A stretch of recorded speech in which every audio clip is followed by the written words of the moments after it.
नमस्कार दर्शक ब्रेन कार्यक्रम अर्थ राजनीतिको साथमा म जितेन्द्र रसिक उपस्थित भइसकेको छु। अर्थ राजनीतिमा मुलुकको अर्थतन्त्रसँगै आर्थिक सुशासनका कुरा र अर्थतन्त्रमा हुने हरेक किसिमका नीति वा अराजनीतिका सन्दर्भ केलाउने गर्दै आएका छौँ। मुलुकमा सरकारदेखि सरोकारवाला सबैले कृषि क्रान्तिका ठुला ठुला नारा लगाउँदै आए। कुनै बेला कृषि प्रधान रहेको मुलुक नेपालमा अहिले पनि करिब 2/3 नागरिक कृषिमा आश्रित छन्। तर पनि मुलुक कृषिजन्य उपजमा आत्मनिर्भरताको सट्टा दिनहुँ परनिर्भरतातर्फ उन्मुख हुँदै गएको छ। मुलुक यस्तो किन भइरहेको छ? के हामीले आधुनिक कृषिका योजना बनाउन सकेनौँ? समस्या कहाँनिर छ? सरकारले पछिल्लो समय कृषि क्षेत्रमा वैदेशिक लगानी भित्र्याउने निर्णय गरेको छ। सरकारले सही गर्यो भन्ने एक पक्ष छन्, होइन सरकारले मुलुकको कृषि क्षेत्र विदेशीलाई सुम्पर्नु हुँदैन भन्ने अर्को पक्ष सडकमै आन्दोलनमा छन्। के ठिक हो के बेठिक हो, यी र यस्तै विषयमा केन्द्रित रहेर कुराकानी गर्न आज हामीसँग हुनुहुन्छ नेकपाका केन्द्रीय सदस्य तथा अखिल नेपाल किसान महासङ्घका सचिवालय सदस्य जीवन्ती पौडेलज्यू, यहाँलाई स्वागत छ। धन्यवाद। पछिल्लो समय कृषि क्षेत्रलाई कसरी हेरिरहनु भएको छ? तपाईँ अखिल नेपाल किसान महासङ्घको सदस्य हुनुहुन्छ, सचिवालयको सदस्य पनि हुनुहुन्छ। महासङ्घको नजरबाट मुलुकको कृषि क्षेत्रलाई कसरी नियालिरहनु भएको छ? सबैभन्दा पहिला त यो कार्यक्रममा बोलाएर यो महत्त्वपूर्ण छलफलमा सहभागी हुने मौका दिनुभयो। यसमा बिजनेस प्लस टेलिभिजन परिवारलाई म हार्दिक धन्यवाद दिन चाहन्छु। म यो अखिल नेपाल किसान महासङ्घसँग 2004 सम्बद्ध छु। निरन्तर किसानको अधिकारको निम्ति सङ्गठित रूपमा एउटा अभियन्ताको रूपमा सङ्गठित छु। यो क्रममा हजुरले उठाउनु भएको प्रश्न, अहिले चाहिँ नेपालको कृषि क्षेत्रलाई कसरी हेर्नु भएको छ भन्ने कुरो, हेर्ने दृष्टिकोण परिवर्तन भएकै छैन, होइन, जस्ताको तस्तै छ। नेपालको कृषि क्षेत्र कागजी रूपमा एकदम सम्पन्न छ, तर चाहिँ नेपालका किसानहरूको अवस्था भनेको एकदम दोस्रो दर्जाको नागरिकको रूपमा छ, अपमानित छन्। हरेक ठाउँमा चाहिँ एक्सेस छैन किसानहरूको। अब यी विभिन्न खालका मुद्दाहरू हामीले वर्षौँदेखि उठाउँदै आइरहेका छौँ र अहिले पनि ती मुद्दाहरू यथावत छन्। तर केही चाहिँ कानुनी रूपमा प्रगतिशील कामहरू पनि भएका छन् सरकारका तर्फबाट। जस्तै भन्नुपर्दाखेरिमा नेपालको संविधानमा मौलिक हकको रूपमा खाद्य सम्प्रभुताको अधिकार दर्ज छ र त्यसपछि ऐन पनि बनिसकेको अवस्था छ। खाद्य सम्प्रभुता 17 वर्ष हजुर तपाईँ कृषि क्षेत्रमा कृषिकै लागि भनेर अनेक आन्दोलन गर्नुभयो, सङ्घर्ष गर्नुभयो, आवाज उठाउनु भयो। हजुर 17 वर्षदेखि यही क्षेत्रमा हुनुहुन्छ। हजुर के छ 17 वर्ष अगाडिको नेपालको कृषिको अवस्था र 17 वर्षपछि अहिले? 17 वर्षभन्दा पनि अगाडिदेखि नै म किसानको छोरी हुँ, म किसानकै श्रीमती हुँ, किसानकै बुहारी हुँ। मेरो चाहिँ पारिवारिक ब्याकग्राउन्ड चाहिँ किसान नै हो र म राजनीतिक सङ्गठनमा आबद्ध भइसकेपछि पनि महिला भएको कारणले अखिल नेपाल महिला सङ्घमा आबद्ध थिएँ। त्यसपछि फेरि म चाहिँ अखिल नेपाल किसान महासङ्घमा, किसान सङ्घ थियो त्यति बेला, होइन। हामीले चाहिँ 2004 भन्दा अगाडि धेरै नेताहरू हुनुहुन्थ्यो, धेरै साथीहरू हुनुहुन्थ्यो। म त्यो चाहिँ सङ्गठनमा आबद्ध हुन पुगेँ र अनि त्यसपछि पनि म अखिल नेपाल किसान महासङ्घ बनिसकेपछि महिला किसान सङ्घको नेतृत्व गरेर काम गरिरहेको छु। अब यसमा चाहिँ वर्षौँदेखि, जन्मैदेखि अलिअलि जान्ने भएदेखि मैले चाहिँ नेपालको कृषि क्षेत्रलाई जे देखेँ त्योभन्दा चाहिँ अब केही त परिवर्तन भएको छ, परिवर्तनै नभएको चाहिँ होइन, होइन। जस्तो पहिला चाहिँ अब हलोले जोतिन्थ्यो, होइन, अनि कतिपय राम्रा कुराहरू पनि अपभ्रंश भएको छ, होइन। कतिपय कुराहरू चाहिँ राम्रा कुराहरू थपिएका छन्, होइन। जस्तो अब औजारका कुराहरू चाहिँ केही अहिले चाहिँ ट्र्याक्टरले जोत्न थालेका छन्। त्यति बेला हलोले जोत्थे, घरमा गोरु पाल्ने, भैँसी राँगा पाल्ने, होइन, यस्तो हुन्थ्यो। अनि अब अहिले चाहिँ ट्र्याक्टरले जोत्ने प्रचलन बढेको छ। पहिला चाहिँ हाम्रो आमाहरूले चाहिँ फलेको बाली सबभन्दा पहिलो बाली टिपेर बिउ राख्ने गर्नुहुन्थ्यो, होइन। त्यो पनि अघिनाको माथि ठ्याक्क नकुहिने गरी एकदम सुरक्षित तरिकाले, अनि तराईतिर चाहिँ माटोले चाहिँ यस्तो डेलिया बनाएर होइन बिउ राख्ने प्रचलनहरू थियो। अब अहिले यी कुराहरू चाहिँ हराएका छन्। यसले गर्दाखेरिमा नेपालको कृषि क्षेत्र चाहिँ परनिर्भर बनिरहेको छ। अहिले हामीले देख्दाखेरिमा यिनै कुराहरू चाहिँ परिवर्तन भएको छ। र किसानलाई हेर्ने दृष्टिकोण राज्यका तर्फबाट, समाजका तर्फबाट, एउटा बौद्धिक जगतको तर्फबाट चाहिँ एकदम दोस्रो दर्जाको रूपमा छ। कुनै कार्यालयमा जाँदा, कुनै पनि ठाउँमा जाँदाखेरिमा किसानहरूको उपस्थिति एकदम नगन्य मात्रामा हुन्छ। किन यस्तो दिन आयो? जति बेला तपाईँ कृषककै लागि त्यतिखेर पनि समस्या थियो, आवाज उठाउँदै आउनुभयो, अहिले यो अवस्थासम्म आउँदा पनि कृषकको अवस्था जहीँको तहीँ छ। किन यस्तो भयो? अब यो फेरि पनि यो राजनीतिक परिवर्तनको लडाइँमा किसानहरू हर तरहले सम्मिलित छन्। पछि चाहिँ उपलब्धि हासिल गर्ने बेलामा अब किसानहरू आफ्नो काममा व्यस्त हुन्छन्। किसानहरूलाई धेरै दुनियाँका कुराहरूसँग मतलब हुँदैन, उत्पादनसँग मतलब हुन्छ। किसानले उत्पादन गरेका कुराहरू नै खाएर होइन, अनि मान्छेहरू एउटा चाहिँ जुनसुकै तहमा भयो भने डक्टरहरू, इन्जिनियरहरू, पाइलटहरू, जुनसुकै पेसामा व्यवसायीहरू होइन, सबै क्षेत्रमा भएका मान्छेहरू बाँच्छन्। त्यति मात्रै नभएर चरामुसाहरूदेखि लिएर अझ हामीले त देउता पूजा गर्छौँ। देउता पूजा गर्दा पनि किसानहरूले उत्पादन गरेका अन्नहरू होइन, उत्पादनहरू, फुलहरू हामीले चाहिँ चढाएर पूजा गर्ने संस्कार छ। यावत रूपमा संसारमा जे जति पनि चाहिँ कुराहरू अस्तित्वमा छन्, यी सबलाई पाल्ने भनेको किसान। त्यसले गर्दाखेरि किसानको ध्यान केवल चाहिँ उत्पादनमा हुन्छ। मैले धेरै फलाउनु पर्छ, मैले चाहिँ स्वस्थ फलाउनु पर्छ भन्ने हुन्छ वास्तविक किसानले। उत्पादन गर्नको लागि चाहिँ जुन खालको वातावरण बन्नुपर्ने हो, जुन खालको उपकरण दिनुपर्ने हो, सरकारबाट त्यो पर्याप्त मात्रामा भएन भन्ने एक खालको गुनासोहरू पाइन्छ नि। हजुर, हामीले पनि यही महसुस गरेर, नेपाल कृषि प्रधान देश हो, कृषि प्रधान देश थियो भन्नुभयो हजुरले, कृषि प्रधान देश अहिले पनि छ। नेपालको मुख्य अर्थतन्त्रमा रेमिटेन्स चाहिँ पहिलो नम्बरमा छ होइन, भने दोस्रो नम्बरमा चाहिँ कृषि क्षेत्रले नै धानेको छ। अझ त्यस मध्येमा पनि अहिलेको कृषि क्षेत्रको कुरा गर्ने हो भनेदेखि त अलिअलि काम गर्न सक्ने युवा जनशक्ति कामको खोजीमा अथवा पढाइको सिलसिलामा होइन आफ्नो गाउँ छोडेर, पाखोबारी होइन छोडेर, खेतबारीहरू छोडेर अनि चाहिँ सहर केन्द्रित हुने अथवा विदेश पलायन हुने क्रम दिन प्रतिदिन जारी छ। र अनि नेपालको यो कृषि क्षेत्र अझ महिलाहरूले धानेका छन्। महिलाहरूले धानेको कृषि क्षेत्र अहिले दोस्रो चाहिँ उसमा यो कुल ग्राहस्थ आम्दानीको चाहिँ कुरा गर्दाखेरिमा दोस्रो चाहिँ दर्जामा पर्छ। भनिरहँदा जुन सहर केन्द्रित हुन थाल्यो भनिरहँदा पाखोबारीमा हजुर जुन वर्षभरि काम गरे 3 महिना खान नपुग्ने, यो त बाध्यता छ नि उनीहरूको। कमसेकम सरकारले ती पाखोबारीहरूमा 3 महिना खाना मात्र पुग्ने उत्पादन हुन्छ भने त्यसलाई वर्ष दिन खान पुग्ने गरी उत्पादन हुने कसरी बनाउन सकिन्छ, त्यतातिर ध्यान दिएको जस्तो लाग्छ। हजुर, अब यो किसानहरूमा पनि चाहिँ कस्तो छ भने अब 3 महिना मात्रै खान पुग्ने गरिब किसानहरू मात्रै छैनन्, एकदम धनाढ्य किसानहरू पनि छन् होइन, बिघौँ बिघा जमिन भएका किसानहरू होइन, जसले चाहिँ उत्पादन गरेर साँच्चै नै राज्यको चाहिँ होइन राज्यलाई धानेका पनि छन् होइन। यो देशमा चाहिँ जति पनि छ तराईको क्षेत्रहरूमा बिघौँ बिघा जमिन भएका पनि छन्, श्रम गर्ने किसानहरू पनि, जमिनै नभएर श्रम गर्ने पनि छन्, र जमिनको मालिक भएका तर जमिनको आली पनि नकुचेका किसानहरू पनि छन्। अनि यसले गर्दाखेरिमा किसानहरूको वर्गीकरण नै 3 महिना खान नपुग्ने अथवा चाहिँ होइन यो बिघौँ बिघा जमिनको मालिक भएर पनि बसी बसी चाहिँ खान पाउने किसानहरू, किसान त किसान हुन् होइन, अरू पेसा छैन। जमिनको मालिक भएपछि र त्यहाँ आफ्नो खेतबारीबाट चाहिँ उत्पादन गरेको खाने भएपछि किसान भन्न पाइयो। अनि यो खालको एउटा चाहिँ दृष्टिकोण, एउटा खालको चेतना होइन, यो खालको चाहिँ नै भएन के होइन, किसान कसलाई भन्ने होइन, यो बारेमा चाहिँ एउटा क्रान्तिकारी योजना होइन व्यवस्था भएन। त्यसले गर्दाखेरिमा चाहिँ हामी पनि आज चाहिँ त्यही निर्माण गर्नको निम्ति हामी आन्दोलनमा छौँ।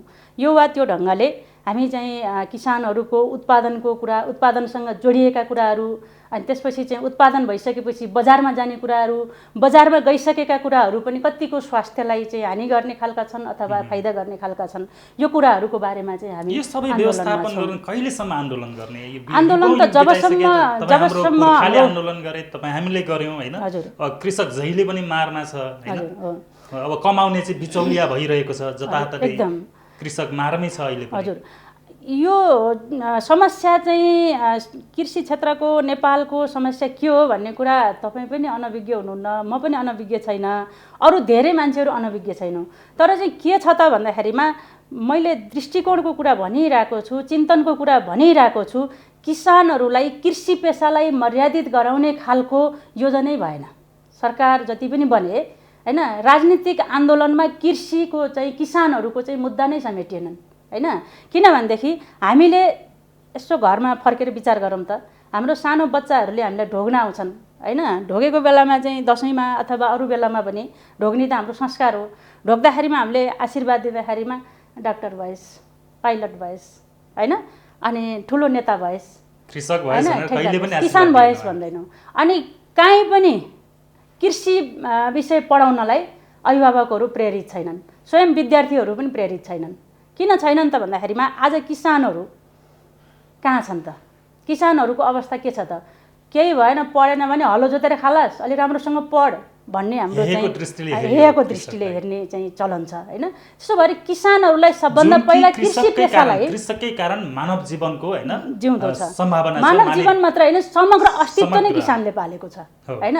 भने किसानहरू यसरी अपहेलित हुँदासम्म त हामीले त वास्तवमै यो अस्तित्वलाई नै अपहेलित गरिरहेछौँ हैन। कसरी किसानलाई म किसान हुँ, मैले परिचय दिँदाखेरिमा पनि मेरो चाहिँ हरेक डकुमेन्टमा मैले लेखेको छु होला हैन। अब अकुपेसन लेखेको ठाउँमा चाहिँ कृषि लेख्नुपर्छ हैन, अर्को लेख्ने ठाउँ पनि छैन है। अनि मैले कहीँ गएर आफूलाई चाहिँ परिचय दिँदाखेरिमा म एउटा राजनीतिक कार्यकर्ता, म पार्टीको कार्यकर्ता भन्न रुचाउँला, अथवा किसान महासङ्घको यो कमिटीको चाहिँ नेता भन्न रुचाउँला। म किसान हुँ भन्न चाहिँ मलाई गर्व महसुस हुने खालको वातावरण किन भएन? अनि किसानले हैन, चडचडी फुटेको चाहिँ खुट्टा लिएर गएको किसान हैन, अलि चाहिँ गोबर गनाएको किसान, दुध बसाएको किसान जाँदाखेरिमा चाहिँ अफिसको एउटा चाहिँ अफिसरले हेर्ने दृष्टिकोण, सम्मानित चाहिँ रूपमा बसाएर कुरा गर्ने चाहिँ दृष्टिकोण किन भएन? फाटेको टोपी लाएर हिँडेको मान्छे, फाटेको लुगा लाएर हिँडेको मान्छे किसान हो भन्ने पहिचान आज उसमा हेर्नु त विभिन्न खालको एडभर्टाइजमा पनि किसान, पाइलट, डाक्टर भन्दाखेरिमा त्यो आइडेन्टिटी दिँदाखेरिमै किसानको चाहिँ एकदम फाटेको लुगा, फाटेको टोपी, हलो चाहिँ काँधमा लिएको अनि त्यस्तो हुन्छ। अनि किन यस्तो हुन्छ त भन्दाखेरिमा चाहिँ हामी सङ्कीर्ण विचारमा छौँ। किसानहरू प्रति हेर्ने दृष्टिकोणमा नै हामी चाहिँ सङ्कीर्ण छौँ। हामी समाज सङ्कीर्ण छौँ, देश सङ्कीर्ण छ, देशको कानुन सङ्कीर्ण छ। कानुन बने पनि मैले अहिले भर्खरै खाद्य सम्प्रभुताको कुरा गरेँ। खाद्य सम्प्रभुताको बारेमा तपाईँहरूसँगै हामीले छलफल गर्न पाएका छैनौँ हैन। खाद्य सम्प्रभुताले के भन्छ त? उत्पादनसँग जोडिएका कुरादेखि लिएर उपभोग गर्ने कुरा, बजारका कुरा, सर्वस्व कुरा गर्छ। खाद्य सम्प्रभुताको ऐन बनिरहँदाखेरिमा यसलाई हामीले चाहिँ हुबहु नियमावली बनाएर खाद्य सम्प्रभुतालाई चाहिँ हामीले यदि चाहिँ कार्यान्वयन गर्ने खालको सरकार बन्यो भने कृषक भन्न साथ च्याटिएको लुगा, च्याटिएको टोपी हैन, यो प्रतीक छ क्या मुलुकमा। जब हामी हेर्ने दृष्टिकोण चेतना फरक नभएसम्म यो खाद्य सम्प्रभुता यो कार्यान्वयनमा ल्याउन सक्ला भन्ने हामी नै कुनै कार्यक्रममा जाँदाखेरिमा अब हामी अलिकति सहरमा बस्न थाल्यौँ हैन, कुरा गर्न थाल्यौँ हैन, अलि सफा लुगा लाएर झन् तपाईँ किसान जस्तै देखिनुहुन्न, किसानका कुरा गर्न तपाईँलाई लाज लाग्दैन भनेर भन्छन् के हैन। त्यो नै चाहिँ दरिद्रता हो क्या हामीमा सबभन्दा पहिलो कुरा त हैन। यो चाहिँ मानसिक दरिद्रता चाहिँ हामीले त्याग्न सकेनौँ र किसानले शिर ठाडो बनाएर म किसान हुँ, मैले चाहिँ यो कुराहरू उत्पादन गर्छु, मैले सारा संसारलाई पालेको छु भन्ने कुरामा गर्व गर्ने किसान हामीले चाहिँ बनाउँदैनौँ। तबसम्मको स्थिति चाहिँ जुन सरकार आए पनि जे गरे पनि यही नै हो। हुन त म चाहिँ भनेपछि राज्यको संरचनाभित्र कृषकको हैन, संरचनाभित्र पुगेर भौतिक उपस्थितिले मात्रै पनि हुँदैन। हरेक व्यक्तिको जुनसुकै अन्तर मन्त्रालयको चाहिँ सम्बन्ध हुन्छ हैन, हरेक चाहिँ पार्टीका चाहिँ सम्बन्ध हुन्छ। किसान भनेको त कुनै पार्टीको मात्रै त हुँदैन नि त। हामीले राजनीतिक हिसाबले मुद्दा उठाउँदाखेरिमा हैन, अब राजनीतिक दर्शनको कुराहरू पनि महत्त्वपूर्ण हुन्छ, हेर्ने दृष्टिकोण के भन्ने कुरा हुन्छ हैन। त्यसले गर्दाखेरिमा चाहिँ अनि यो दर्शन हैन, यो चाहिँ आवश्यकता छ हैन। तर पनि किसानका मुद्दाहरू चाहिँ उठाउने सवालमा यो पार्टीको र त्यो पार्टीको किसान भन्ने चाहिँ हुनु हुँदैन। तपाईहरुले चाहिँ के मुद्दा उठाउनु भयो अहिलेसम्म? तपाई लगभग 2 दशक यही क्षेत्रमा हुनुहुन्छ, यही क्षेत्रमा काम गरिरहनु भएको छ। अब हामीले उठाएको सबभन्दा महत्त्वपूर्ण मुद्दा त खाद्य सम्प्रभुताको मुद्दालाई हामीले चाहिँ नेपालको चाहिँ संविधानमा मौलिक हकको रूपमा दर्ज गर्न सक्यौँ। यो नै सबभन्दा महत्त्वपूर्ण कुरा र संसारलाई चकित पार्ने खालको चाहिँ उपलब्धि भएको छ कृषि क्षेत्रमा। अहिले हाम्रो अखिल नेपाल किसान महासङ्घ लाभिया क्याम्पेसिना भन्ने अन्तर्राष्ट्रिय किसान आन्दोलनको अगुवाई गरेको चाहिँ सङ्गठन हो। त्यति बेला चाहिँ कमरेड वामदेव गौतम चाहिँ हाम्रो किसान महासङ्घको अध्यक्ष हुनुहुन्थ्यो अनि उहाँको नेतृत्वमा कमरेड प्रेम दङ्गाल हुनुहुन्थ्यो महासचिव। उहाँहरूको नेतृत्वमा चाहिँ हामीले यो खाद्य सम्प्रभुताको चाहिँ आन्दोलन नेपालमा चाहिँ यसरी चाहिँ घन्कायौँ, यसरी चाहिँ उठायौँ है। तर चाहिँ यसले संविधानसम्म बनाउन चाहिँ सक्यौँ, कुराहरू चाहिँ पुग्यो। अन्तर्राष्ट्रिय लेभलमा पनि नेपालको अनपा अखिल नेपाल किसान महासङ्घ भनेपछि एक खालको पहिचान बनाउन चाहिँ सकेको छ। र अनि पहिलो कुरो त यी विषयमा खाद्य सम्प्रभुता भनेको के हो, किसानका अधिकार भनेको के हो, किसानलाई एउटा मर्यादित जीवन हैन किसान हुँ भन्दाखेरिमा मर्यादा महसुस गर्न सक्ने चाहिँ कसरी बनाउने भन्नका निम्ति त हामीले त राजनीतिक सचेतना नै दिनुपर्छ। त्यसले गर्दाखेरिमा हामीले सङ्गठन बनाउने महत्त्वपूर्ण कुरा चाहिँ सङ्गठन बनाउने कुरा हो। हामीले चाहिँ सङ्गठनहरू बनाइरहेका छौँ। अहिले 77वटै जिल्लामा हाम्रो चाहिँ किसान महासङ्घका जिल्ला समितिहरू छन्, जिल्ला कमिटीहरू छन्। अनि त्यसमा चाहिँ जिल्ला समितिहरूमा जिल्ला समन्वय समिति हुन्छ।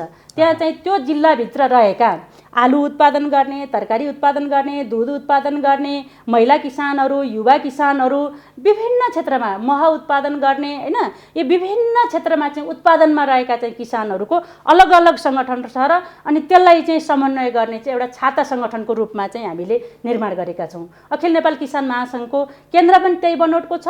केन्द्रमा पनि सबै चाहिँ सङ्गठनहरू उत्पादनसँग सम्बन्धित सामाजिक उसमा चाहिँ सम्बन्धित किसान सङ्गठनहरू छन् र त्यसको छाता सङ्गठनको रूपमा चाहिँ हाम्रो किसान महासङ्घ छ। र त्यहाँबाट आएका कुराहरू ती उत्पादन चाहिँ किसानहरूका चाहिँ समस्याहरू के हुन्, के कुराहरू चाहिँ हामीले स्थानीय स्तरमा चाहिँ सम्बोधन गर्न सक्छौँ, के कुरालाई बचाउनु पर्ने हाम्रा चाहिँ परम्परागत चाहिँ जुन एउटा विधिहरू छन्, के कुरालाई मैले सुरुमा पनि भने जस्तो बिउ राख्ने परिपाटी हैन, यस्ता कुराहरू कति बचाउनु पर्ने कुराहरू छन्। हाम्रा चाहिँ हजुरआमाहरूले सिकाउँदै आएका कुराहरू बचाउनु पर्ने कुराहरू छन्, जसले गर्दा एकदम हामी चाहिँ आत्मनिर्भर थियौँ हैन।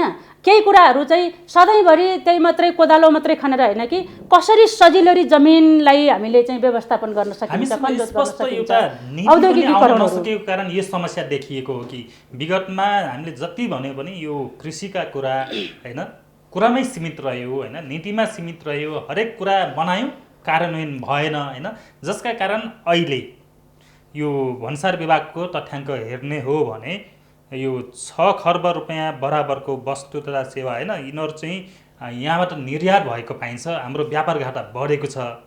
हामीसँग धान मात्र हेर्ने हो भने अझै पनि 6 महिनामा खाद्यान्न मात्र 41.5 अर्बको आयात भएको देखिन्छ। यो अवस्था छ क्या। 41.5 अर्बमा त हामी यहाँ एउटा ठुलै कृषि प्लान बनाउन सक्थ्यौँ होला, कृषिका योजना अगाडि सार्न सक्थ्यौँ होला। 6 महिनामा यो तथ्याङ्क आइरहँदा हामीलाई त अलिकति हिन्ता बोर्ड हुनुपर्ने हो नि तपाईँ हामीलाई हैन। एकदमै सही कुरा हो हैन। अब यो तथ्याङ्क चाहिँ यति भनेर त मैले तपाईँले भनिरहनु भयो, मैले यो चाहिँदाखेरिमा डाटा पाइहालिन्छ नेपाल सरकारसँग हैन। सरकारले गर्ने काम हो, गरेकै छ हैन, कति आइरहेछ कति गइरहेछ। अहिले चाहिँ निर्यातभन्दा आयात बढेको कुरा चाहिँ एकदम स्वाभाविकै हो। किन त भन्दाखेरिमा मैले अघि पनि भने नेपालको कृषि क्षेत्रको अवस्था हैन, आफ्नो भएको हैन खेतबारीहरू बाँझो छोडेर हैन अनि विदेश कमाउन जाने परिपाटी बढेको छ। हिजो चाहिँ हामी गाउँमा जाँदाखेरिमा कोदो मकै हैन खान पाइन्थ्यो, अनि त्यहाँको चाहिँ एकदम अर्ग्यानिक फलफुलहरू खान पाइन्थ्यो हैन, त्यहाँको चाहिँ भिन्दै खालको वातावरण हुन्थ्यो।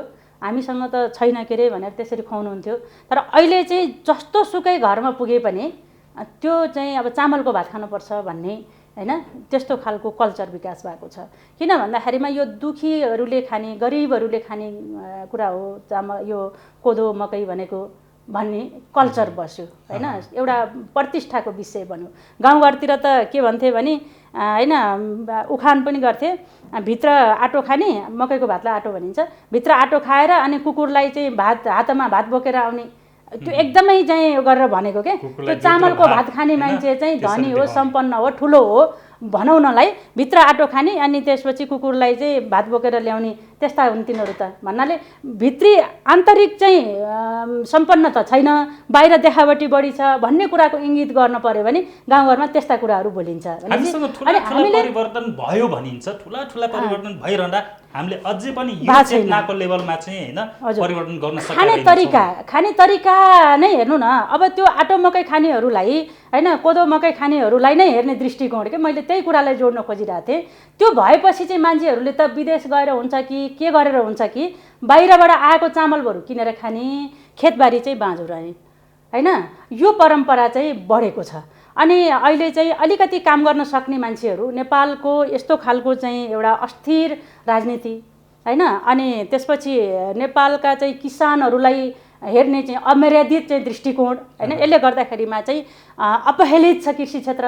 त्यसले गर्दाखेरिमा पनि बरु बाहिर गएर दुःख एकदम बाहिर गएर कृषि फर्ममै काम गरेर आउँदा पनि फर्केर आउँदाखेरिमा सुकिलो लुगा लाएर हैन एउटा सुटकेस बोकेर गाउँमा पुग्दाखेरिमा इज्जत गर्ने हैन मर्यादा गर्ने यो परिपाटीले गर्दाखेरिमा पनि हाम्रो यो अवस्था चाहिँ उत्पादन चाहिँ घट्यो हैन। अहिले चाहिँ उत्पादन चाहिँ घटेर यो अहिले चाहिँ हामी त नेपाल त यति धेरै धनी देश छ नि हैन, हामीले चाहिँ यो बाहिर गएर मलेसियामा गएर इजरायलमा गएर हैन कृषि फर्ममा काम गर्ने चाहिँ ती हाम्रा युवा जनशक्तिहरूलाई हामीले यही ठाउँमा चाहिँ त्यही त्योभन्दा बढी पैसा लिएर आफ्नो परिवारसँग बसेर हैन रोजगार दिन सक्ने चाहिँ अवस्था यदि चाहिँ नेपाल सरकारको चाहिँ त्यसमा ध्यान पुग्यो भने अनि हामीले किन चाहिँ बाहिरको निर्यात आयातित गरेको चाहिँ कुरा खानु पर्यो। सुकिला र सुटकेस बनाउन सक्यो भने कृषकलाई हेर्ने दृष्टिकोण पनि बदलिएला। पहिलो कुरो त कामलाई हेर्ने दृष्टिकोण मान्छेको चाहिँ क्लियर हुनु पर्यो, बदलिन पर्यो। श्रम गर्ने मान्छे चाहिँ अपहेलित छ हैन, अहिले किसान र मजदुरहरू अपहेलित छन् अनि यो भइसकेपछि त सबै कुराहरू लथालिङ्ग भइहाल्छन्।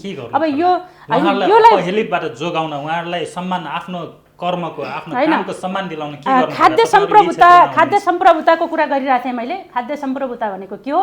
खाद्य सम्प्रभुतालाई कसरी चाहिँ एउटा आम नागरिकले चाहिँ बुझ्न सक्ने बनाउने र व्यवहारमा लागू गर्न सक्छ यो कुराहरू चाहिँ हामीले गर्न जरुरी छ। यो भित्र यावत कुराहरू छ हैन, खाद्य सम्प्रभुताभित्र यावत कुराहरू छ। अब अहिले चाहिँ यो यो यो यो भन्ने कुराहरू होइन कि जमिनदेखि लिएर जल जमिन जङ्गल हैनदेखि लिएर मान्छेलाई चाहिँ आवश्यक पर्ने हरेक कुराहरूलाई चाहिँ यसले चाहिँ सम्बोधन गरेको छ। यसमा हामी चाहिँ केन्द्रित हुनुपर्छ।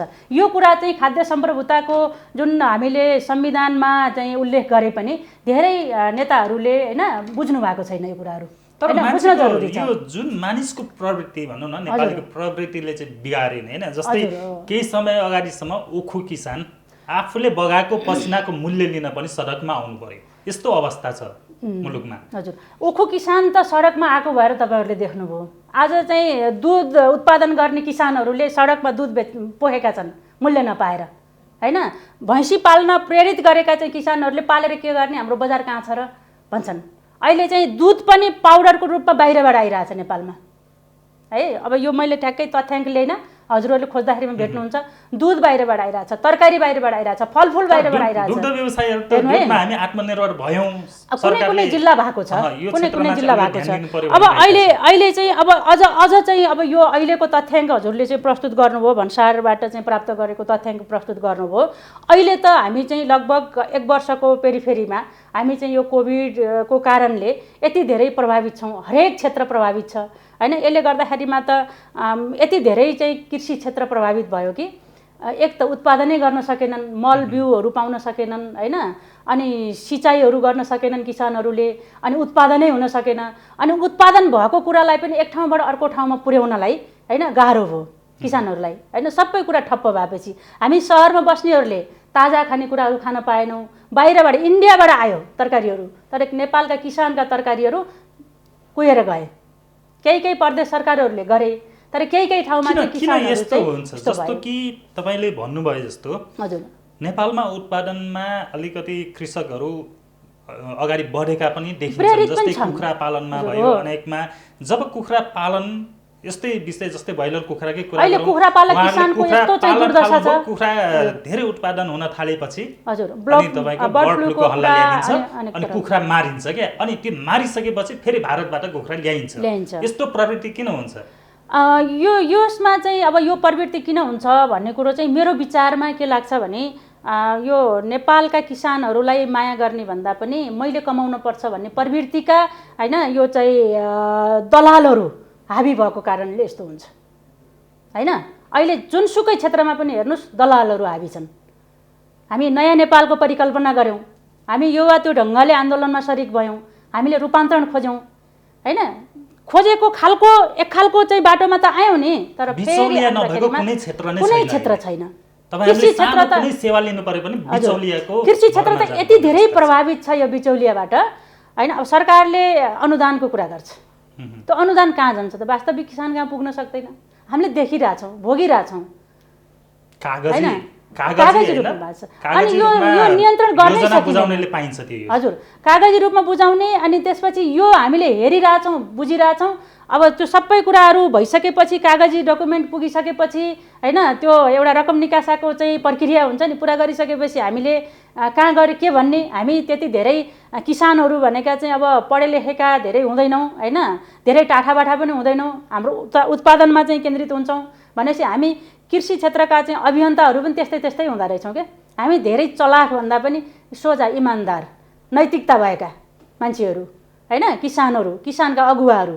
त्यसले गर्दाखेरिमा चाहिँ हामीले यो कुराहरूलाई चाहिँ चिर्नै सकेका छैनौँ। यो त जालो यस्तो रहेछ कि यो जालो तोड्नै नसकिने खालको जालो छ जो आए पनि। जस्तै उदाहरणको लागि दिनुहोस् न, तपाईँले चिर्न सकेन भन्नुभयो, यत्रो वर्ष आन्दोलन होइन कृषिकै क्षेत्रमा किसानकै हक हितको लागि आवाज उठाउँदै आउनुभएको रहेछ छ, यो जसरी आवाज उठाइरहनु भएको छ त्यो भित्र चाहिँ के रहेछ त्यस्तो जालो चिर्नै नसक्ने? होइन, यो त एक त यो दलालहरूकै जालो हो हेर्नु होइन। अब यो जालो हामीले बुझ्नै सकिँदैन के। अब सामान्य कुरा गर्दाखेरिमा तपाईँ पनि सायद जानुभयो होला, मालपोत कार्यालयमा जानुहोस् होइन, आफ्नो जग्गा बेच्नु छ, आफूले पैसा तिरेर जग्गा किन्नु छ, त्यहाँ डकुमेन्टेसनको लागि एउटा दलाललाई प्रयोग नगरिकन हामीले केही गर्नै सकिँदैन। अब यातायातमा जानुहोस् होइन, दलालहरूलाई प्रयोग नगरिकन 1 घन्टा 2 घन्टामा हुने काम हामी 3-4 दिन लागे पनि गर्न सक्दैनौँ है। कहाँ कहाँ के हुन्छ हुन्छ। अब यो कहाँ के हुन्छ भनेर त्यहाँ ढुकेर बसिरहने पनि त्यो फुर्सद पनि हुँदो रहेछ, अनि सम्भव पनि हुँदो रहेछ, त्यहाँ एक्सेस पनि पुग्दो रहेछ।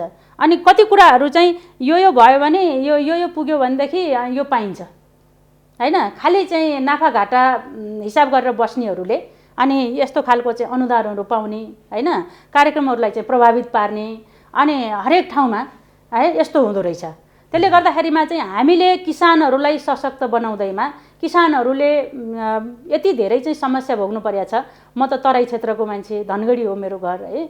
धनगढी भारतको चाहिँ खुल्ला सिमानाभित्र पर्छ होइन। धनगढीको चाहिँ लगभग तल्लो बेल्ट चाहिँ धेरैवटा चाहिँ गाविसहरू, खेतीयोग्य जमिनहरू होइन तराईसँग त्यो इन्डियासँग चाहिँ जोडिएको छ। अनि यो उसको बेलामा एकचोटि नेपाल बन्द भएको अनि यो थियो नि के अरे नाकाबन्द भएको बेलामा हामीले चाहिँ भजनी भन्ने ठाउँमा किसान महासङ्घ जिल्ला कमिटी कैलालीको मिटिङ राख्ने भनेर त्यहाँ गयौँ।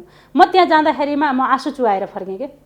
कस्तो रहेछ भने नेपालबाट जाने जुन सिस्टमले जाने डिजेल किसानहरूलाई पम्पसेट चाहिँ चालु गरेर होइन, अनि तेल पानी निकाल्ने होइन, अनि डिजेल छैन, अनि ट्र्याक्टरमा हाल्ने तेल छैन होइन, छर्ने मल छैन, अनि गहुँ छर्ने बेला भएको थियो त्यति बेला बिउ छैन है।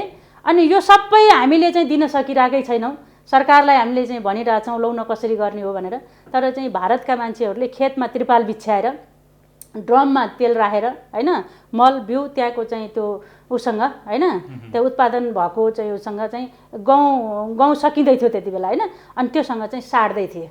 अनि के मिसावट भएको तेल, मिसावट भएको मल होइन, एकदम चाहिँ क्वालिटी नभएको बिउ दिएको मेरो आँखाले देखेर आएँ। साइकलमा पछाडि 2-3टा बोरा राखेर, मोटरसाइकलमा साइकलमा 2-3टा बोरा राखेर लुकीचोरी किसानहरूले चाहिँ अनि त्यहाँबाट मल बिउहरू ल्याइरहेको देखेँ। पुलिसले पनि फेरि समातिहाल्छ, निकाल्न त्यहाँ ल्याउन पाइँदैन, नल्याए बाँझो हुन्छ। अनि यो अवस्था भएपछि चाहिँ यो तपाईँले अहिले दिएको तथ्याङ्क किन हुँदैन त? हुन्छ, तर राज्यको चाहिँ गम्भीर रूपमा ध्यान जान जरुरी छ हैन, गम्भीर रूपमा ध्यान जान जरुरी छ। एउटा कृषि मन्त्रालयको मात्रै मुख ताकेर रहँदा तपाईहरु महासंघले पनि त यो क्षेत्रमा काम गरिरहेछौँ, हामीले गरिरहेछौँ, आवाज उठाइरहेछौँ। अनि हामीले चाहिँ अब हाम्रै पहलमा हैन, अब यो खाद्य सम्प्रभुताको चाहिँ कुरा संवैधानिक चाहिँ भयो भन्ने कुरा त मैले पटक पटक भनिरहेको छु। त्यसैत सँगसँगै त्यसैलाई टेकेर हामीले चाहिँ यो 20 वर्षे कृषि विकास रणनीति बनायौँ 2015 देखि 35 को लागि। अहिले त्यसैमा चाहिँ हामी हिँडिरहेछौँ। अनि त्यसैत सँगसँगै अहिले चाहिँ केही हैन रणनीतिभित्र अब अहिले यो छ भन्ने कुरा त मेरो पनि दिमागमा छैन। हामीले उठाइरहेका विषयहरू यिनै छन् हैन। खाद्य सम्प्रभुताका विषयमा हामीले चाहिँ जे कुराहरू उठायौँ, किसानहरूको लागि एउटा किसानलाई मर्यादित चाहिँ एउटा पेसा गर्दैछु भन्ने बनाउनको निम्ति र नेपाललाई कृषि प्रधान देशको नागरिक हुँ भनेर नेपालीले शिर ठाडो पार्नको निम्ति चाहिँ के हुनुपर्छ भन्ने कुराहरू हामी त्यो स्ट्र्याटेजीमा समेटेका छौँ। हाम्रै छलफलमा भयो यो कुरा। हामी यो कुरा गरिरहँदा कृषिको क्षेत्रमा ठुला कुरा आउँछन्, ठुला नारा आउँछन्, सरकारले पनि यो गरे त्यो गरे भन्छन् हैन। तर यही मुलुक हो जहाँ गाडी किन्नलाई लोन पाइन्छ हैन, कृषकलाई लोन पाइँदैन क्या। उत्पादनको लागि मैले उसले धरौटी देखाउनु पर्ने, अनेक देखाउनु पर्ने, कति झन्झट। भूमिहीन किसानहरूका लागि त यति गाह्रो छ। महिला किसानहरू जसका अभिभावक गुमाएका महिला किसानहरू छन् हैन, वर्षौँदेखि जमिन उपभोग गरिरहेको छ, उनको नाममा जमिन आउँदैन, एकल महिलाहरूको अझ होइन। अनि उनीहरूले ब्याङ्कसँग पुगेर अनि चाहिँ ऋण लिने कुराहरू त एकदम टाढाको कुरा भएको छ, एकदम जटिलता छ। अब यो कार्यक्रमहरू त मैले अघि पनि भने कागजी रूपमा कार्यक्रमका रूपमा हामी चाहिँ साँच्चै नै नेपालको चाहिँ उता धनी छौँ भन्न मिल्ने खालको छ, तर वास्तविकता त्यस्तो छैन। अहिले भर्खरै पनि यो 2073देखि 83सम्मको लागि होइन प्रधानमन्त्री आधुनिक कृषि आयोजना भनेर चाहिँ हामीले यो सुनिरहेछौँ होइन, विभिन्न ठाउँमा किसानहरूलाई चाहिँ गरिरहेछौँ होइन, देखिरहेछौँ होइन। अब यसको चक्लाबन्दीको कुरा त हामीले सुरुदेखि नै उठाइरहेछौँ। पहिलो कुरो त चक्लाबन्दी भनेकै के हो किसानहरूले नै स्वयं बुझेका छैनन्, किसान अभियन्ताहरूले नै बुझेका छैनन्। अब हजुरहरूले पनि कुरा उठाउँदाखेरि चक्लाबन्दी भयो भनेदेखि ठिकै होला भन्ने होला, तर तपाईँहरूलाई नै सायद थाहा नहुनसक्छ चक्लाबन्दी भने के त होइन। अनि अब यो प्रधानमन्त्री कृषि आधुनिकीकरण परियोजनामा नै लगभग चाहिँ 1.5 खर्ब बजेट होइन छुट्याइएको छ। अब उसमै भन्दाखेरिमा नेकपाको हैन तपाईँ केन्द्रीय सदस्य पनि हुन्छ, यो चक्लाबन्दीको कुरा अलि स्पष्ट बनाइदिनुहोस्। हजुर, चक्लाबन्दी भनेको के हो भने जस्तो हामी भारत जाँदाखेरिमा पनि देख्छौँ होइन, एक गाउँ एक उत्पादन होइन। मसँग होइन हजुर, मसँग 10 कट्ठा जमिन छ, तपाईँसँग 10 कट्ठा जमिन छ, उहाँसँग 10 कट्ठा जमिन छ, अर्कोसँग 10 कट्ठा जमिन छ होइन। सबैसँग भएको 10 कट्ठा 5 कट्ठा 2 कट्ठा होइन, अथवा 1 बिघा, सायद बिघा कट्ठा भन्दाखेरिमा धेरैले नबुझ्न पनि सक्नुहुन्छ होइन। यो तराईतिर चाहिँ जमिनलाई नाप्ने एउटा चाहिँ हो रोपनी अथवा थोरै थोरै जमिन छ होइन।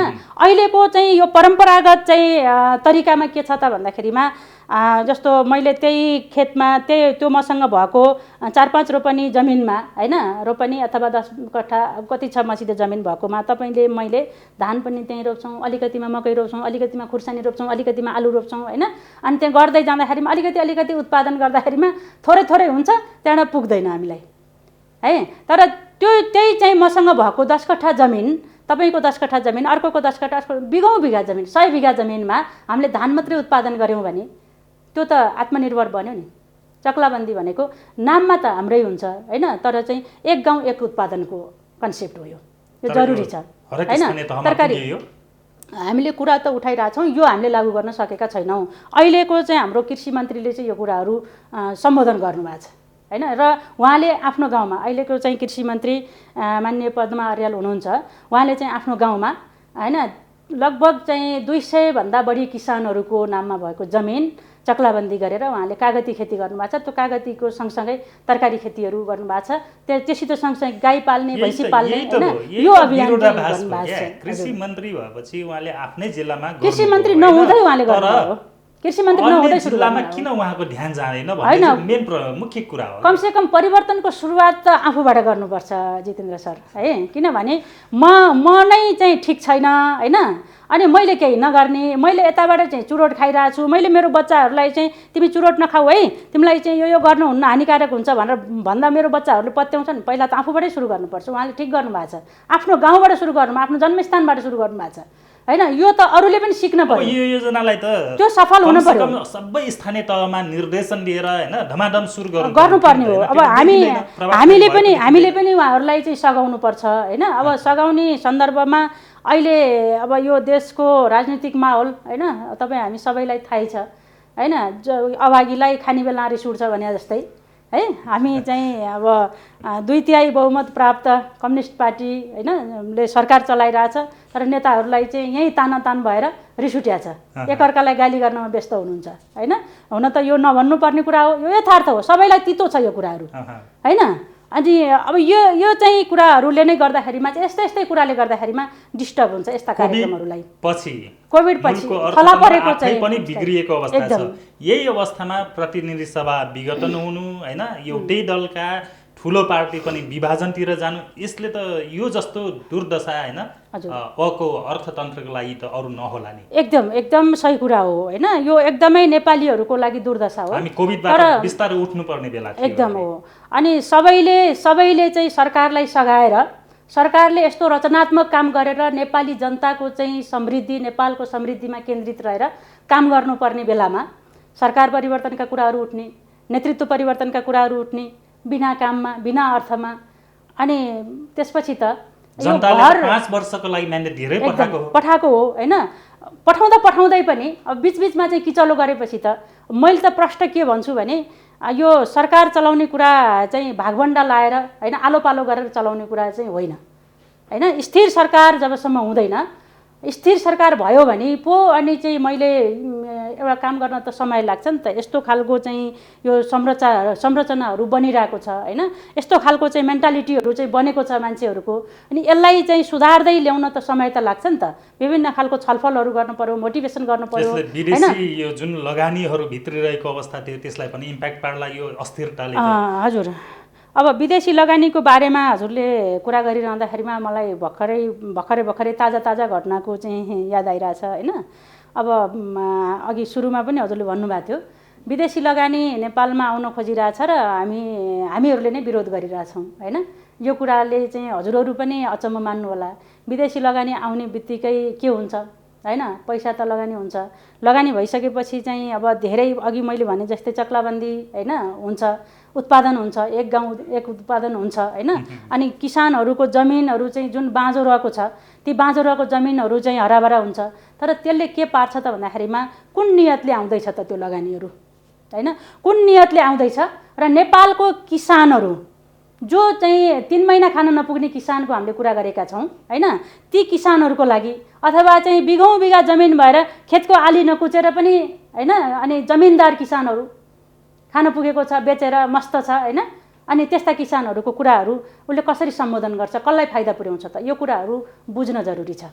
भनेपछि कृषि क्षेत्रमा विदेशी लगानीको सन्दर्भ जोड्नु तपाईँ। हजुर जोडेँ हैन। अनि यो किन बेठिक छ भने हामीले लगानी बेठिक छ भनेको होइन, तर त्यो नियत बेठिक छ है। अनि कुन नियतले आइरहेछ त, जस्तो भारतको अलि धेरै वर्ष अगाडि हरित क्रान्ति भयो नि, तपाईँले थाहा पाउनुहुन्छ होला हैन, सुन्नुभएको छ होला। हरित क्रान्ति भयो। त्यो हरित क्रान्तिमा चाहिँ यति धेरै विदेशी लगानीहरू भयो, जसरी भए पनि हरियो बनाउने। किसानहरूलाई यति धेरै चाहिँ ब्याङ्कहरूले लोन दिए, किसानहरूले चाहिँ यति धेरै हैन आफ्नो चाहिँ जमिनहरूलाई चाहिँ गर्न थाले। हरित क्रान्ति हाम्रो कृषकहरूको गुनासो के रहेको छ भने मलाई यो टुङ्ग्याउन दिनु। एकछिन, विदेशी लगानी भित्रिएपछि कृषि क्षेत्रमा उहाँहरू विस्थापित होला अथवा यो जुन लगानी छ विदेशी लगानी त्यो अस्ट्रेलियन वन परियोजना जस्तो कि हाम्रो सबै यो जडीबुटीका रुखहरू मासेर सल्लाह रोपेको जस्तो पो हुने हो कि? एकदम राइट कुरा सोध्नुभयो हजुरले, प्रश्नमै उत्तर दिनुभयो।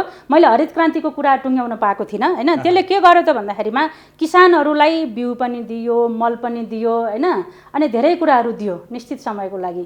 अनि त्यसपछि उत्पादन गर्न थाले, आफूले बिउ राख्ने कुराहरू पनि हरायो, त्यो परम्परा नै हरायो हैन। अहिले नराखेपछि त अर्को वर्ष कहाँ गएर पाउने है। अनि त्यसपछि सबै कुरा हराइसकेपछि त अनि त्यसपछि त फेरि त्यही बिउ खोज्न पर्यो, त्यही मल खोज्न पर्यो। हिजो गाईको गोबरको मल हालेका सेउलाहरू कुहाएर, पातपतिङ्गर कुहाएर हैन मल हालेर चाहिँ गरेको खेतीपाती, यो त डाइभर्ट भयो नि हरित क्रान्तिले त। जसरी पनि भनेपछि त विषादीहरू हालेर हैन, जे गरेर भए पनि भन्नु पर्यो। माटो मरुभूमिमा परिणत भयो, माटोको चाहिँ त्यो ह्युमस तत्त्व नै नाश भएर गयो। यी हुँदै किसानहरूलाई चाहिँ यति धेरै लोड थपियो र भारतका चाहिँ किसानहरू लगभग 3 महिनाको एउटा तथ्याङ्क मैले देखेको थिएँ, 300 भन्दा बढी किसानहरूले आत्महत्या गरेको चाहिँ घटना यो महाराष्ट्रमा थियो, बेङ्गलोरको वरिपरि हैन। त्यस्तो घटनाहरू थियो र भारतको पनि किसानहरू अनि त्यसरी चाहिँ आन्दोलित भए। अनि हामी सँगसँगै पनि छौँ, लाभिया क्याम्पेसिनाको चाहिँ कार्यक्रमहरूमा हामी यी कुराहरू सेयरिङ सुन्न पाउँछौँ। धेरै ठाउँमा हामी गएका छौँ, ती किसानहरूलाई भेटेका छौँ। अहिले चाहिँ भारतमा यो जिरो बजेट नेचुरल फार्मिङको कुराहरू पनि एकदम फस्टाएको छ, जो प्राकृतिक रूपमा खेती गर्ने कुराहरू फस्टाएको छ। हामीले यो नेपालमा पनि यो चाहिँ सिस्टम ल्याउनुपर्छ भनेर हामी चाहिँ बोलिरहेका छौँ। तर पनि फेरि बोल्ने कुराहरू त भएको छ, अन्त गएर देखेर आउने, यहाँ चाहिँ सुनेर आउने, त्यसपछि यहाँ बोल्दाखेरिमा कार्यान्वयन गर्न नसक्ने कुराहरू चाहिँ भएको छ हैन। अनि नेपालमा पनि अहिले आउन थालेको भनेको वैदेशिक लगानी भनेको नेपालका किसानहरूलाई त्यस्तै खालको परजीवी बनाउने। नेपालमा भएको उत्पादनहरू यहाँका किसानहरूले, यहाँका उपभोक्ताले पाउने होइन, फेरि पनि कहीँबाट आएको खानुपर्छ। त्यो उत्पादन चाहिँ कहाँको लागि के? तपाईँले अघि भनेको जस्तै त्यहाँका जडीबुटीहरू मासेर सल्लाह रोप्ने कुरा, सल्लाहको खोटो लाने कुरा, सल्लाहको काठ लाने कुरा हैन। त्यसपछि उत्पादन भएको कुरा चाहिँ हाम्रा परम्परागत चाहिँ रूपले उत्पादन भइरहेका कुराहरूलाई चाहिँ ती तोडमदोड गर्ने कुराहरू, अनि यो कुराहरू त मान्य हुन सक्दैन। यस्तो लगानी हुनभन्दा हामी बरु खुत्रो पोकामा चाहिँ बिउ बाँधेर गरेकै कुरा चाहिँ उत्पादन गर्दाखेरिमा त्यसले चाहिँ हामीलाई त्यसको लागि चाहिँ सरकारले, सरकारवाला अथवा कृषकहरू, लगानीकर्ताहरू क्लियर हुन पर्यो, एक खालको सहमति वा छलफल गर्नुपर्छ र यो कुराहरू हो किसानले उत्पादन गरेको कुरा, मैले मेरो खेतमा उत्पादन गरेको कुरा अहिले पनि समस्या त्यही छ, भोलि पनि त्यो झन् बढेर जान्छ त्यो लगानी लायो भने। मैले उत्पादन गरेको हैन खेतमा, जस्तो मैले चाहिँ खेत रोप्ने बेला भएपछि मलाई मल चाहियो, बिउ चाहियो हैन, अनि सिँचाइको लागि चाहिँ मलाई डिजलहरू चाहियो है। एकछिन जोड्छु है त हैन, त्यो चाहियो। चाहिँदाखेरिमा म चाहिँ मलाई मल कति रुपियाँ किलो दिनुहुन्छ, मलाई बिउ कति रुपियाँ किलो दिनुहुन्छ हैन, मलाई चाहिँ डिजल कति रुपियाँ लिटर दिनुहुन्छ भनेर भन्न जान्छु। उत्पादन भइसकेपछि पनि मेरो चाहिँ यति धान छ, तपाईँले कतिमा लिनुहुन्छ भन्ने स्थिति छ के। मैले मेरो धान, मेरो खर्च यति भयो, मैले यतिमा बेच्छु भन्न पाउने कि नपाउने। अहिले तराईतिर त नेपाल सरकारले चाहिँ एउटा खालको रेट तोकिदिएको हुन्छ, त्यो रेटै पाउँदैनन्। खुल्ला सिमाना भएको हुँदाखेरिमा कहाँ जान्छ त्यहाँको धानहरू, गहुँहरू उत्पादन भएपछि। यसरी हामीले हेरिरहँदा यो सारा अव्यवस्थित चिर्न फेरि यो विदेशी लगानी भित्रियो भने मुलुकभित्र उत्पादन भएर पहिले मुलुकलाई पुग्ने गरी जुन कृषि उपजहरू हुन्छ त्यो वितरण गरिसकेपछि मात्र हैन हजुर विदेश निर्यात गर्ने, त्यस्तो भयो भने त राम्रो होला नि। एकदम हो, त्यो त एकदमै जरुरी छ। त्यो कुराहरू त हामीले उत्पादन गर्ने, मलाई चाहिने जति मैले खाएर, तपाईँ कहाँ चाहिँ गहुँ उत्पादन हुन्छ अनि अर्को साथीकोमा चाहिँ आलु उत्पादन हुन्छ, अर्को साथीकोमा फलफुल उत्पादन हुन्छ, मेरोमा धान उत्पादन हुन्छ भने हामीले साटेर पनि त हाम्रो परिपूर्ति गर्न सक्छौँ नि हैन। त्यो परिपूर्ति भइसकेपछि, त्यो गाउँलाई पुगेपछि, त्यो देशलाई पुगेपछि बाहिर पठाउने कुरा त यो त एकदमै राम्रो कुरा हो। गर्नुपर्ने नै हो लगानी। हाम्रो आवश्यकतामा आधारित हुनु पर्यो, किसानको आवश्यकतामा आधारित हुनु पर्यो। मलाई के चाहिएको छ त, मलाई चाहिँ चाहिएकै छैन मलाई ट्र्याक्टर दिएर हुन्छ, मलाई चाहिएकै छैन हैन, मलाई चाहिँ हाइब्रिड चाहिँ धान रोप्न लाएर हुन्छ। मेरो परम्परागत रूपमा चाहिँ भएका धानहरू, हिजोका चाहिँ सोठरी धान, हिजोका अनदी धान, हिजोका चाहिँ बासमती धानहरू, त्यसलाई व्यवसाय गराउनु पर्यो। मलाई अहिले चाहिँ चाहियो, मलाई मन लाग्यो भने म काठमाडौँमा बसेर मेरो आमाले रोपेको चाहिँ बर्मेली धानको चामल खान पाउनु पर्यो के। त्यो नाश भएर गयो है, त्यो नाश भएर गयो। आमाले रोपेको गोला धानको चाहिँ चामलको भात खान पाउनु पर्यो के मेरो गाउँको। त्यसलाई विकास गर्नु पर्यो के। त्यो खालको सहयोग हो भने अहिले सडकमा अहिले जुन यो विदेशी लगानी नेपालमा भित्र्याउने सरकारले निर्णय गर्यो भनेर आन्दोलन हुन थालिसकेको छ। कृषक, नेपाली कृषकहरूले अथवा नेपाली कृषि क्षेत्रमा लगानी गर्ने लगानीकर्ताहरूले, यो ठिक हो होइन? आवश्यकतामा आधारित लगानी हुनुपर्छ, त्यो सरकारको नियन्त्रणमा हुनुपर्छ। आउने कुरा पनि र जाने कुरा पनि नियन्त्रणमा भएन भने फेरि पनि अराजकता हुन्छ। र हामी नेपालीहरू, अनि हिजो त भारतको मैले चाहिँ 3 महिनामा 300 जनाको सुसाइडको कुरा भने, नेपालमा अझ धेरै कति के देख्नुपर्छ हैन। यो हुनुभन्दा हामीसँग लगानी गर्ने क्षेत्र थुप्रै छ, तर नेपालीले लगानी गर्न सकेको छैन। जडीबुटीको क्षेत्र उस्तै छ, जङ्गलको क्षेत्र उस्तै छ। त्यो लगानी चाहिँ त्यतातिर पनि लान सकिन्छ नि हैन। त्यतातिर लाने गरी योजना बनाउन सक्यो भने त हामी त कमसे कम नेपाल मात्र त्यस्तो देश छ कि जहाँ चराले बिस्त्याउँदा उम्रन्छ। एकदम के गर्नु पर्ला त्यसको लागि हैन? यसको लागि सबभन्दा पहिला त अब यो क्षेत्रलाई हेर्ने दृष्टिकोण सबै क्षेत्रको मर्यादित हुनु पर्यो हैन। अनि किसान आन्दोलन समृद्धिसँग, कृषि समृद्धिसँग चाहिँ जोडिएर उठ्नु पर्यो हैन। आधुनिकीकरण, कृषि आधुनिकीकरणका कुराहरू, जस्तै हामीले उत्पादन गरेका, अघि मैले समस्या त ल्याएँ, किसानहरूले दुध फालेका छन्, टमाटर फाल्छन्, के फाल्छन् हैन, बाटोमा भाउ पाउँदैनन् हैन। अनि त्यसको लागि भ्यालु चेनको कन्सेप्ट ल्याउनु पर्यो हैन। जस्तो दुध बेच्न सकिएन भने दुधलाई पनिर बनाउने अथवा छुर्पी बनाउने हैन, त्यो हाम्रो बजारमा हुँदैन भने कुन देशमा बजार छ सरकारले चाहिँ त्यसलाई सहजीकरण गरिदिने, हामी जस्ता एक्टिभिस्टहरूले त्यसलाई चाहिँ सहजीकरण गरिदिने हैन। यो कुराहरू हुनु पर्यो। त्यसो भयो भने लगानी गर्ने कुराहरू, हामी वास्तवमै धनी भएर पनि गरिब छौँ हाम्रो देश हैन। यति धेरै धनी छौँ, व्यवस्थापन छैन, हामीसँग भएको रिसोर्समा व्यवस्थापन छैन। व्यवस्थापकीय क्षेत्रमै हामी शून्य छौँ। हाम्रो मन नै छिन्न भिन्न भएको छ। अनि यसको दोष जति के हुन्छ भने, जुन देशमा राजनीतिक अस्थिरता हुन्छ त्यो देशको चालामाला यस्तै हुन्छ। भत्ताबुङ्ग घरको के अरे लथालिङ्ग घरको भत्ताबुङ्ग चाला, जसले जे पायो उसैले खाला भनेर उखान गर्छन् नि, त्यस्तै खालको चाला भएको छ। पटक परिवर्तन बिहोरौँ, त्यो चाहिँ परिवर्तनको नाममा आयो, कागजमा भयो, व्यवहारमा कहिले पनि भएन। भर्खर 5 वर्षको सरकार पाएको थियो, त्यो पनि 3 वर्षमै हैन टुटफुट हुँदै अब फेरि अस्थिरतातिर गयो। करिब 10 वर्ष त यो युद्धको कालको समय त्यतिकै खर्च्यौँ हामीले हैन। त्यसपछि बिस्तारै अब शान्ति प्रक्रिया आयो। शान्ति प्रक्रियापछि अब मुलुकमा के गर्न सकिन्छ कि भन्ने युवाहरू भर्खर मनमा आशा लिन थालेका थिए हैन। यही सरकारलाई विश्वास गरेको थियो। अब फेरि अस्थिरता जन्मियो क्या। यसले त फेरि मान्छेलाई नेपालमै के गर्छु भन्नेहरूलाई त होइन हातमा फेरि पासपोर्ट बोकेर एयरपोर्ट धाउनु पर्ने। अहिले यही क्रम बढी भइरहेछ होइन। अब अहिले देख्ने हो भने सबै होइन यो उसको अफिसहरूमा लाइन हेर्नु होइन, विदेश जानेहरूको पासपोर्ट बनाउने ठाउँमा लाइन हेर्नु यो बढिरहेछ। निराश छन् जनताहरू होइन। अनि अलिकति साँच्चै नै अलिकति आशा भरोसा गरेका थिए यो सरकारप्रति नेपाली जनताले। अब तपाईँ जस्तो राजनीतिक कर्मीहरूले गर्ने दिन आयो नि आएन र भने हामी जहिले पनि राजनीति मात्र गर्ने राजनीति पनि जनताको सवाललाई उठाएर जनताको अधिकारको कुरालाई उठाएर एज ए एक्टिभिस्टको रूपमा हामी चाहिँ राजनीतिक सङ्गठनमा छौँ होइन। राजनीतिक मुद्दा त हुनु पर्यो नि। किसानको आन्दोलन राजनीतिक मुद्दा हुनुपर्छ। राजनीतिक मुद्दा हुन सकेन। किन हुन सकेन होइन, किन हुन सकेन यही कुरा मेरो पनि प्रश्न छ। हामीले गर्न सकेनौँ, स्वीकार गर्नुपर्छ हामीले। यो अस्थिर राजनीतिको एउटा पराकाष्ठा हो यो होइन। स्थिर सरकार त्यस कारणले चाहिन्छ, स्थिर राजनीति त्यस कारणले चाहिन्छ। बाहिरका कुराहरू हामीले धेरै सुन्छौँ होइन।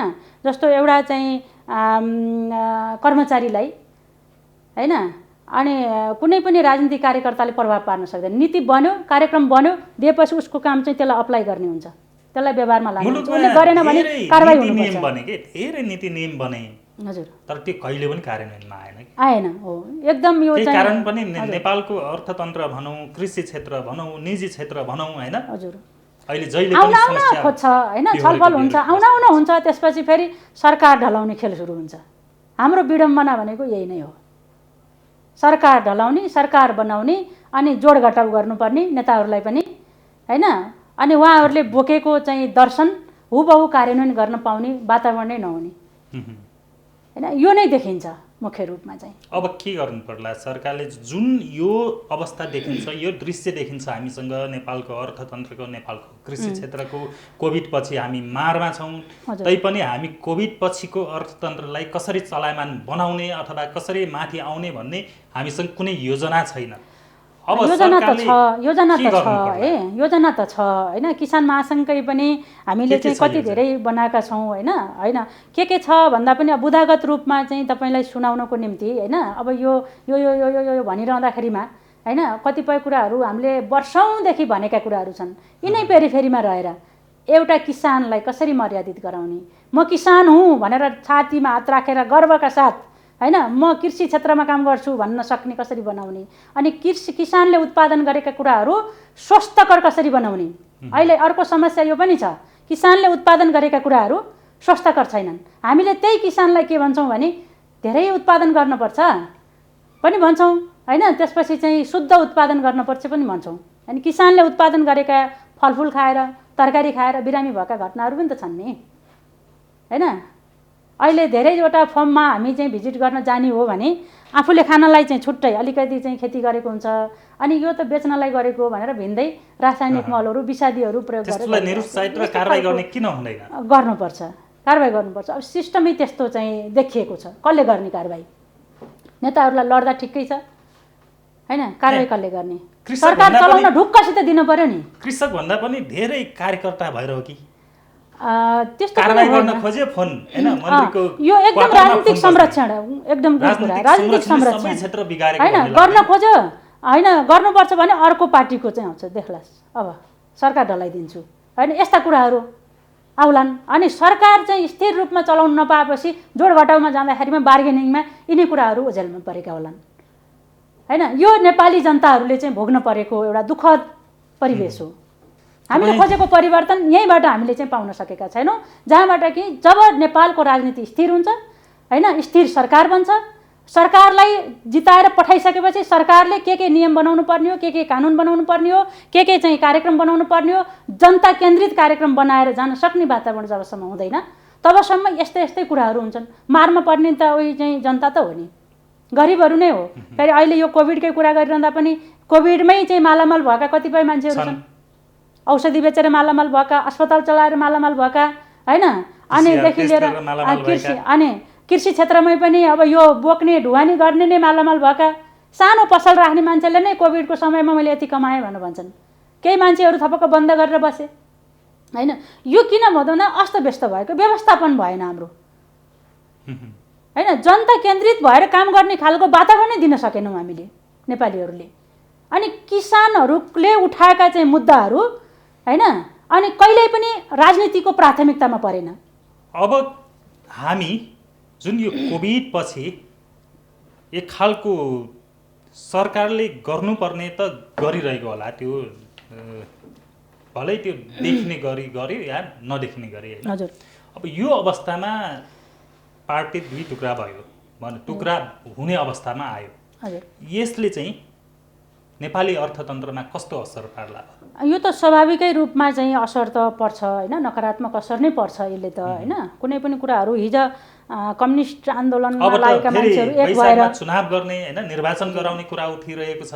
हजुर। अब यो त्यसमा पनि त खर्च बढ्ला। खर्च बढ्छ, तर के हो भनेदेखि चाहिँ यो घर चाहिँ एकदम जीर्ण छ अनि त्यसपछि यो घर भत्केर थिच्ने अवस्थामा छ हामीलाई। अनि त्यहाँबाट यो घर बनाउँदाखेरिमा खर्च हुन्छ भनेर घर नबनाएर त भएन, त्यसलाई त भत्काएरै बनाउनु पर्यो होइन। सायद अब चाहिँ अब यही एक्जाम्पलले पुग्छ होला अहिलेको चाहिँ परिवेश। जनताले निर्वाचन चाहेको जस्तो चाहेको छैन, निर्वाचन चाहेको छैन भन्दा पनि निर्वाचन यति धेरै खर्चिलो भएको छ नेपालको होइन। वर्षौँदेखि चाहिँ पार्टीमा काम गरेर पार्टी बनाएर आएका कार्यकर्ताहरूले चुनाव लड्न सक्ने स्थिति नै छैन अहिले। तपाईँ अहिले सत्ता पक्षकै नेकपाको केन्द्रीय सदस्य हुनुहुन्छ। हजुर। के म तपाईँलाई एउटा जिज्ञासा यस कारण पनि राख्न चाहेँ कि वैशाखमा निर्वाचन हुन्छ भनेर लागिरहेछौँ हामी चाहिँ। आउन लागिसक्यो त वैशाख? हुन्छ भनेर लागिरहेछौँ। अब देशको परिस्थिति के हुन्छ, धेरै समय पनि त लाग्दैन नि, जब मन मिल्यो भने त होइन, धेरै समय पनि लाग्दैन नि। यो त निर्वाचन आयोग छ, सबै कुरा लगभग रेडिमेड छ हामीसँग त होइन, गरिरहेकै हो होइन, नहुनु पर्थ्यो। अब यो भङ्ग भइसकेपछि अब यो विषयमा चाहिँ मैले यो हुन्छ वा हुँदैन भन्ने कुराहरू होइन, अब सर्वोच्चमा पनि विचाराधीनको रूपमा चाहिँ यो मुद्दा छ होइन। यो चाहिँ एउटा निकायले हेरिरहेको छ होइन। हिजो मात्रै पनि निर्वाचन आयोगले एउटा होइन निर्णय गरिदियो। निर्वाचन गर्नु ठिक हो जस्तो लाग्छ तपाईँलाई? अब निर्वाचनमा त जानुपर्छ। निर्वाचनमा खर्च हुने जनताले जे भनेर पठाएको हो होइन, जे भनेर चाहिँ सरकार बनाउनलाई एउटा म्यान्डेट दिएको थियो त्यो गर्न नसकेपछि त्यो फैसला त जनताले नै गर्न पाउँछ। जनताको टाउकोमा त फेरि खर्चको भार त पर्छ नै। अब यो त मैले अघि एउटा घर भत्किन लागेपछि चाहिँ यसलाई बनाउनलाई होइन खर्च हुन्छ भनेर यहाँ थिचिएर मर्ने के बनाउनु? अब जनताले त्यही दलको लागि मात्र कति खर्च टाउकोमा खर्चको भारी बोक्ने हो न, त्यसले त गाह्रो बनाउला नि जनतालाई। अब कोभिडबाट रोजगार गुमाएका छन् होइन, कोभिडबाट विभिन्न पेसा गुमाएका छन्। अब कसरी खाने, अब कसरी जिउने, मात्र एक छाक खानको लागि उनीहरू चिन्तित छन् कि। हजुर हो। ठुलो कुरामा जनताको अपेक्षा ठुलो कुराको परिवर्तन पनि छैन है। मैले के देख्छु भने आफूले उत्पादन गरेको आफूले पालेको खसीको राम्रो मूल्य पाइयोस् भने जति चाहिँ मूल्य होइन पाइयोस्, आफ्नो मेहनतको फल प्राप्त होस्। अनि एउटा सानो व्यापार गर्ने मान्छेले ढुक्कसित बन्द होइन हडताल नभइकन ढुक्कसित चाहिँ व्यापार गरेर खान पाइयोस्, खुरुखुरु चाहिँ घरबेटीलाई होइन सटरको भाडा तिर्न पाइयोस्। व्यापारीहरूको यो छ भनेपछि ठुला कुराहरू नै चाहेको छैन के होइन, साना कुराहरूले पोलेको छ के। ठुला कुराले भन्दा पनि साना कुराले पोलेको छ नेपाली जनतालाई। त्यो साना कुरा कसले हेर्ने? अहिले चाहिँ साना किसानहरू जस्तो अब मैले अघि अनुदानको कुरा गरेँ होइन, त्यो अनुदान चाहिँ कस्तो खालको चाहिँ त्यो अनुदान प्राप्त गर्ने होइन उनी प्रक्रिया नै एकदम झन्झटिलो छ, धाइरहनु पर्ने, त्यो चाहिँ दुनियाँभरिको चाहिँ डकुमेन्टेसन गर्नुपर्ने होइन।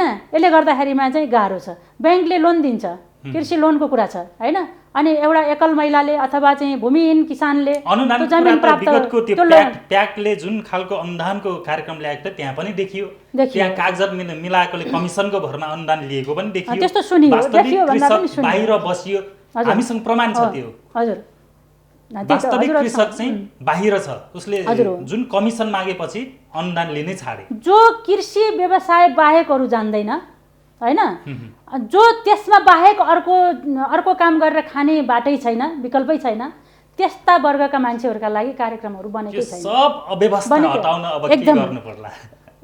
यसको चाहिँ एउटै औषधि त राजनीतिक स्थिरता नै हो, स्थिर सरकार नै हो।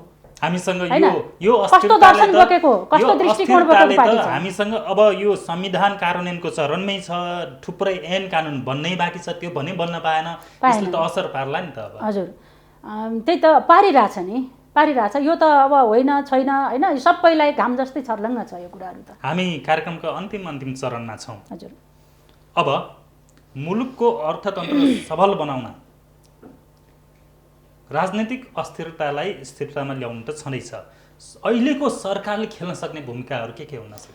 अहिलेको सरकारले तत्कालै गर्नुपर्ने कुराहरू भनेको मैले त पटक भन्छु, खाद्य सम्प्रभुता को कुरा जुन शब्द छ यसलाई चाहिँ शब्द यसको मर्म बुझेर होइन व्यापक रूपमा छलफल गर्ने, आम जनताले आम किसानले यो कुराहरू चाहिँ बुझ्न सक्ने गरी छलफल गर्ने र यसलाई चाहिँ कार्यान्वयन गर्नको निम्ति ऐन नियमावली बनाएर कार्यान्वयन गर्नुपर्छ। यो भित्र चाहिँ धेरै कुराहरू चाहिँ समेटिएको छ, जुन कुराहरू हामीले वर्षौँदेखि नेपालको कृषि क्षेत्रको लागि नेपाललाई चाहिँ समृद्ध बनाउने सपना देखेर हामी लडिरहेका छौँ। समय दिनुभयो, धेरै धेरै धन्यवाद। मलाई बोलाइदिनु भयो, मेरो कुराहरू राख्ने मौका दिनुभयो, यसको लागि पनि म धेरै धेरै आभार व्यक्त गर्छु। धन्यवाद। दर्शकवृन्द, आजको अर्थ राजनीतिमा नेकपाका केन्द्रीय सदस्य तथा अखिल नेपाल किसान महासङ्घका सचिवालय सदस्य जीवन्ती पौडेलसँग कुराकानी गऱ्यौँ। बिजनेस प्लस टेलिभिजन हेर्दै गर्नुहोला। म जितेन्द्र रसिक अहिलेलाई बिदा हुन्छु। Business plus, business first. नमस्कार।